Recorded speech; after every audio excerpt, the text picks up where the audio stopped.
And finally, let's talk about the origin of the human races. Now, the one thing that evolutionists and Bible believers, I think, agree on is that there's only one human race. There's only one version of humanity that came on Earth. The Bible says it was created in day six.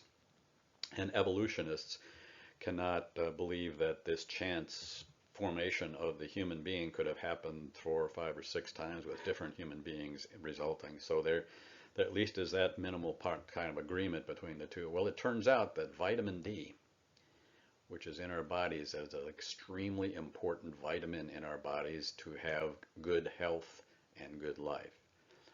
Now, that vitamin D is produced in lower skin layers and lower layers of your skin.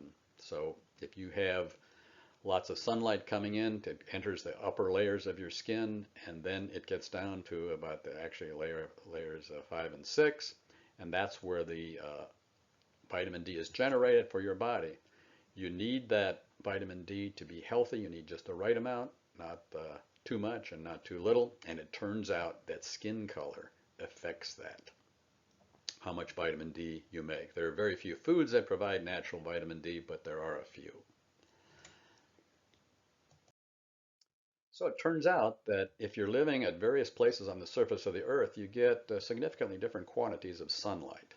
It varies with Earth location. If you lived on the equator here in Nairobi, Kenya, you'd get this much sunlight. If you lived on the North Pole, you'd get about a third of that. So a lot less sunlight comes to the North Pole and versus the Kenya. So without less of a sunlight load, it depends upon how much vitamin D you're going to form in your skin is going to depend upon the color of your skin. And let's look a bit about that. If you had dark skin and you were living in the North Pole, you would not get enough sunlight and you would not get enough vitamin D. If you had light skin and you were living in Kenya, you'd get too much vitamin D and you'd probably get sick. So dark skin and light skin are needed at various locations on the earth in order to have a healthy body and the right quantity of vitamin D within your body.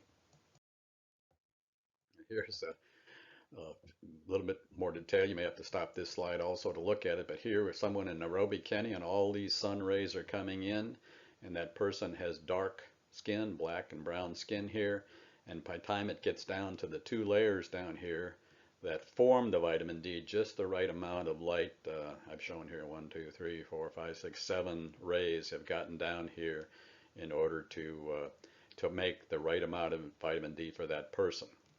Here's a person living in Alaska, got white skin, light skin, a lot less sunlight is coming, but still the same 7 rays make it down to the thing, and so both people get the right amount of vitamin generated in their body and they're healthy. And so what happened at the time of, in the Bible, at the time of beyond Noah, is that tallow-skinned people living in the Middle East, those living in Jerusalem and the various Middle Eastern countries near that, were dispersed by God to various places on the earth. Those who went to Africa were able to develop darker skin over a number of generations to be healthy, and those who went north to Europe developed lighter skin in order to be healthy. And it is an innate adaptability, is a God-given ability of mankind to thrive where God places him. That again is explained in more detail in the book, but the idea is that we have the ability to alter the amount of pigment within our skin over time to promote health. It doesn't make you a different human being, it just makes you a human being with a different color of skin.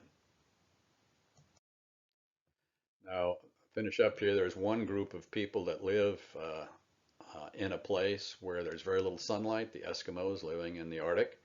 And they seem to defy this skin color effect, that they are living up there, but they seem to be healthy, and what's going on there?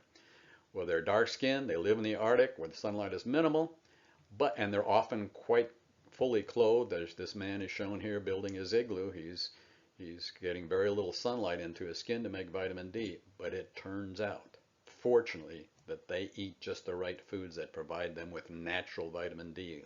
Whale oil, fish liver oil, and other special Arctic life. They are surviving and healthy because they're getting their vitamin D from their food.